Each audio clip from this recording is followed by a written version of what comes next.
Bill को डकैत बोला, भगवान रेंगटोर को डकैत बोला, डॉक्टर बाबा साहब आम्बेडकर को ये लोग आम्बेडकर बोलते हैं, डॉक्टर नहीं लगाते। अबे भारत का संविधान बनाया उसने, यहाँ का एसटी, यहाँ का एससी, यहाँ का ओबीसी, यहाँ का माइनॉरिटी, यहाँ का ब्राह्मण, सभी उसके कर्जदार हैं। एक बड़ी जवाबदारी बना है। संविधान नहीं होता तो देश नहीं होता, और इसको देश बनाने की जवाबदारी और देश बनाने में जो किरदार निभाया है वो आदिवासी सैनिकों ने बनाया है। 70% लड़ाई आदिवासियों ने लड़ी, 30% गैर आदिवासियों ने लड़ी है।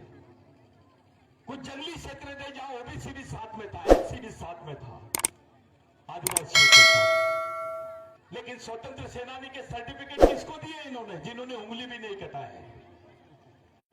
आदिवासी की तो पूरी कौम की कौम स्वतंत्र सेनानी है। ये चरित्र समझना बहुत जरूरी है साथियों। बिरसा मुंडा का आंदोलन इस समाज को, पूरे देश को देश बनाने का आंदोलन है, क्योंकि बिरसा मुंडा के आंदोलन से डॉक्टर बाबा साहब आम्बेडकर ने प्रेरणा लिया है। बिरसा मुंडा के आंदोलन से महात्मा गांधी ने प्रेरणा लिया है और भारत छोड़ो आंदोलन चला है। इसी आंदोलन की देन है बिरसा मुंडा की कि महात्मा गांधी जी जो एडवोकेट थे, कोट टाई पहनते थे, वो टाई कोट उतार के लंगोटी पहन के पूरे देश में घूमे। बराबर बोले उन्होंने कि अगर महात्मा गांधी इस देश के राष्ट्रपिता है तो बिरसा मुंडा तो आजा होना चाहिए, और टंटा बिल तो सबका बाप होना चाहिए। लेकिन कोई नहीं बोलेगा क्योंकि वो आदिवासी है। जिन्होंने जेल से भागे बार बार माफीनामा लिख के दिए, उन लोगों को ये लोगों ने वीर, क्या क्या वीर, ये वीर वो वीर, सब वीर बना दिए उनको। और हमको किसी की जरूरत भी नहीं है। ये तो बाबा साहब को गलती की है भारत रत्न देकर, क्योंकि डॉक्टर अंबेडकर को भारत रत्न दिए, उसके बाद तेंदुलकर को दे दिए। क्या मतलब हुआ? और अब तो भारत रत्न बांट रहे हैं गोली बिस्किट जैसे। तो भैया हमारे जो बाकी महापुरुष है उनको कुछ रत्न फतने की जरूरत नहीं है, क्योंकि मालिक है वो। उनको अपनी जमीन पे कौन पुरस्कृत कर सकता है? ये तो मूल मालिक है इस देश के। बिरसा मुंडा का आंदोलन ये समाज का आंदोलन था साथियों। बिरसा मुंडा ने टंटा बिल का, रघुनाथ शाह, शंकर शाह, महात्मा फुले, ये जो क्रांतिकारी थे, संभाजी महाराज, ये क्रांतिकारियों की विचारधारा को आगे बढ़ाई। और यही लड़ाई आज हमारे सामने सब लोग देख रहे हैं। जितने युवा यहां बात कर रहे थे, मेरे को ऐसा लग रहा है कि आदिवासी समाज का युवा बोलना सीख गया है, और यही कारण है आदिवासी नेता पिछक रहे हैं, डर रहे हैं। उनको लग रहा है अपनी दुकानदारी खतरे में आ सकती है। ये वही आंदोलन है जिसमें बोला गया राजा का बेटा राजा नहीं और नेता का बेटा नेता नहीं। समाज के गरीब आदमी का भी बच्चा समाज का नेतृत्व करना चाहिए।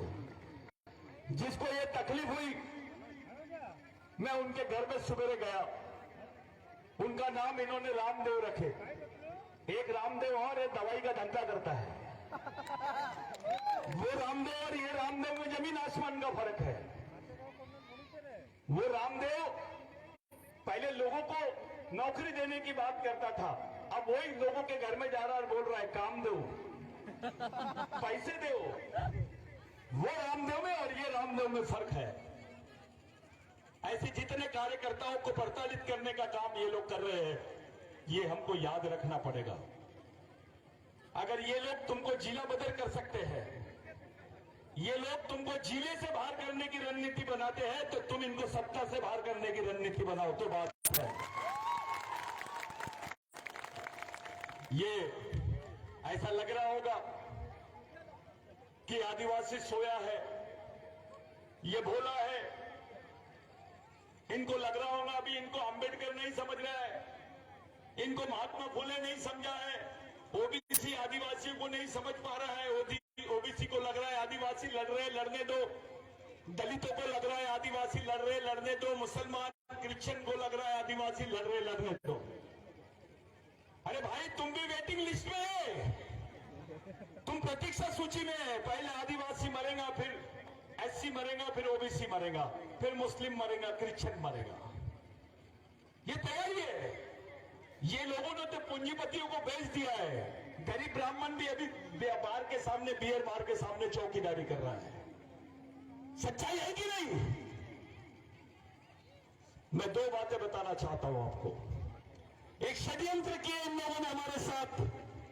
1993 में इन्होंने बाबरी मस्जिद गिराए, 1993 में इन्होंने यहां पर दंगा हुआ, और 1993 में भारत सरकार ने एक हलफनामा संयुक्त राष्ट्र संघ में भेजी कि भारत में आदिवासी नहीं रहते हैं। भारत में आदिवासी नहीं रहते, इसका मतलब यह है कि आदिवासी भारत का नागरिक नहीं है। पानी पे क्या है? यह स्टेटमेंट दे दिया इन्होंने। एक बात ध्यान में रखना, भारत हिंदू राष्ट्र तब नहीं बन सकता है जब तक आदिवासी जिंदा है, क्योंकि वो इस देश का मूल मालिक है। आदिवासी इस देश का मूल मालिक है। एससी, ओबीसी, माइनॉरिटी ये उसके वंशज है। ये समझाने की जरूरत है। जिस दिन आदिवासी वनवासी हो जाएगा, ओबीसी, एससी, माइनॉरिटी स्वर्गवासी हो जाएगा। ये चाल चल रहे हैं आपके साथ। भारत में आदिवासी नहीं है। एक आदिवासियों की बहुत बड़ी संख्या है जिसको भील वंश के लोग बोलते हैं। वो लोग भी आदिवासी नहीं है, क्योंकि उनकी भाषा संस्कृत से जुड़ी हुई है। ऐसा हलफनामा भेजे हैं, और अपने गांडू नेता चुपचाप है, बात नहीं करते हैं। अबे तेरी कौम को खत्म करने का षड्यंत्र चल रहा है, तेरी आने वाली पीढ़ी को खत्म करने का षड्यंत्र चल रहा है, और तू हिजड़े जैसा चुपचाप है। इस बात का सबसे ज्यादा इसका मतलब तेरे में बिरसा मुंडा का खून नहीं है, टंटा भील का खून नहीं है, तेरे में शंकर शाह, रघुनाथ शाह का खून नहीं है। गोंड अलग भग रहा है, भील अलग भग रहा है, कोरकू अलग भग रहा है, ओबीसी अलग भग रहा है, एससी अलग भग रहा है। अबे जो अपने भाई को नहीं पहचानता वो दुश्मन को कैसे पहचानेगा? और जो अपने भाई को नहीं पहचानता वो दुश्मन को पहचान नहीं सकता। ऐसे लोगों को भगवान टंटा भील ने गांडू बोला है। ये जातिवाद, ये व्यक्तिवाद, ये पार्टीवाद छोड़, समाज को एक जगह कैसे लाओगे इस बारे में सोचो। ये समाज देश का एक जगह कैसे आएगा? ओबीसी कैसे आएगा एक जगह? एससी कैसे आएगा?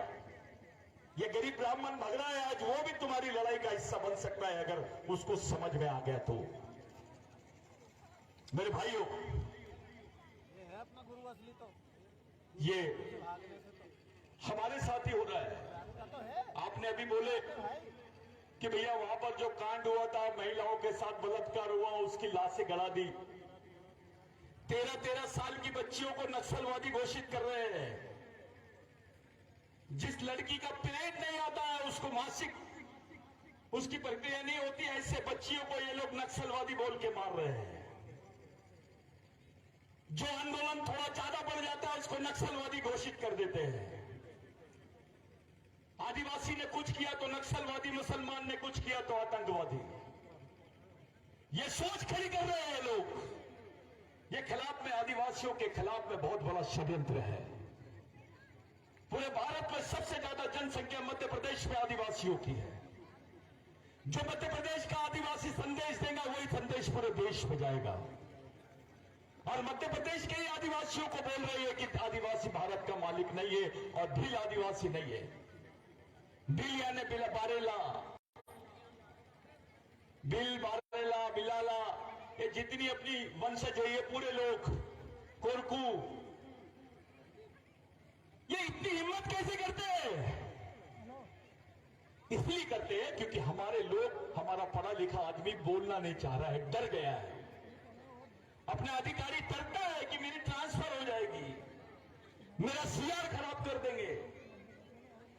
अपना मंत्री डरता है कि दूसरी बार टिकट नहीं देंगे।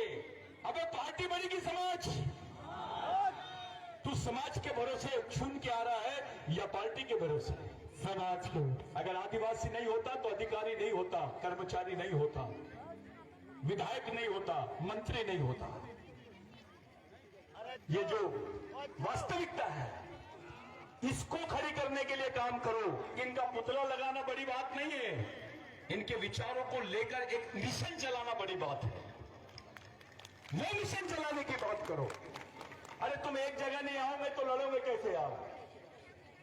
थोड़ा चींटियों से सीखो, थोड़ा जानवरों से भी सीखो।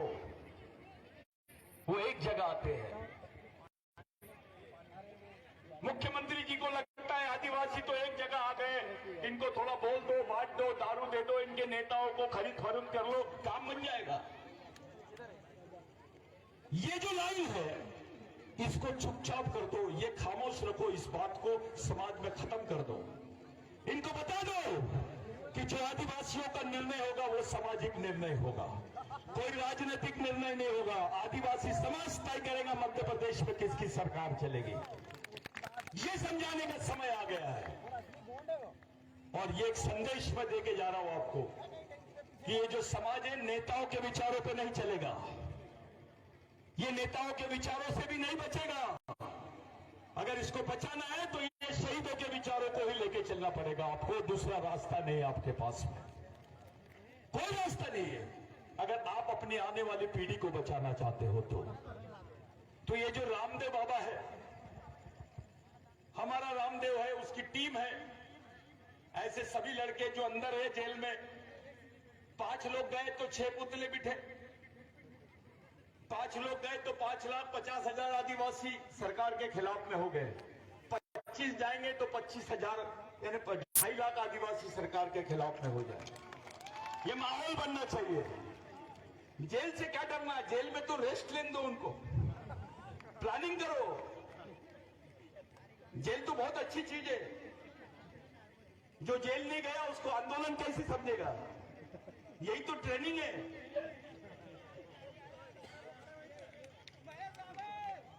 कान के पास से गोली भी जाना चाहिए, कान के पास से गोली भी जाना चाहिए, आवाज का तुमको अंदाजा आ जाना चाहिए।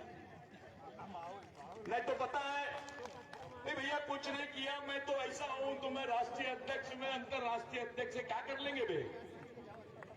दिमाग में होना चाहिए, ये सोच दिमाग में होना चाहिए। बच्चे बच्चे के दिमाग में ये सोच आनी चाहिए। हमारी आने वाली पीढ़ी आदिवासियों की रहनी चाहिए। इतनी बड़ी संख्या में तुम लोगों ने सभा लिए, आने वाले समय में तुमको तकलीफ भी हो सकती है, लेकिन एक बात ध्यान में रखना, जैसी जैसी तुमको तकलीफ होगी वैसी वैसी गवर्नमेंट को भी तकलीफ होगी, व्यवस्था को भी तकलीफ होगी। और किसी को लगता होगा कि आदिवासी ऐसी है आंडू पांडू, तो एक बात ध्यान में रखो, एक बिरसा मुंडा था तो सबको हला के रख दिया, अब हजारों की संख्या में टंटा बन जाएंगे, बिरसा बन जाएंगे, रेंगा पुरको बन जाएंगे, तो क्या होगा गवर्नमेंट का? थोड़ा सोचो, किसकी औलाद है हम, किसका खून है हमारे में? इस समाज को बचाएंगे कैसे, इस बारे में सोचना शुरू करो। मेरे भाइयों, ये समाज नाम की चीज जो है यही तुम्हारा आखिरी रास्ता है। तुमको पार्टी नहीं बचा सकती है, तुमको नेता नहीं बचा सकता है, तुमको अगर बचा कोई सकता है इस परिस्थिति में तो केवल समाज। और उसको जिंदा रखो, उसको एक जगह लाओ, एक विचारों से जुड़ जाओ। दूसरा कोई रास्ता आपके पास में नहीं है। अरे देश में तो राष्ट्रपति भी आपकी है, भी आदिवासी राष्ट्रपति है, और ये बोल रहे हैं कि भारत में आदिवासी नहीं रहते हैं। ये दोनों बातें देखो, आदिवासी राष्ट्रपति हमने आदिवासी का राष्ट्रपति बनाए, और यही लोग बोल रहे हैं वहां पर संयुक्त राष्ट्र संघ में कि भारत में आदिवासी नहीं है। इस षड्यंत्र को समझो, आपको खत्म करने की साजिश है, आपके अस्तित्व को ही खत्म करने की साजिश है। मेरे जितने युवा साथी हैं, जितने कार्यकर्ता लोग हैं, मैं आप लोगों से विनती करता हूं,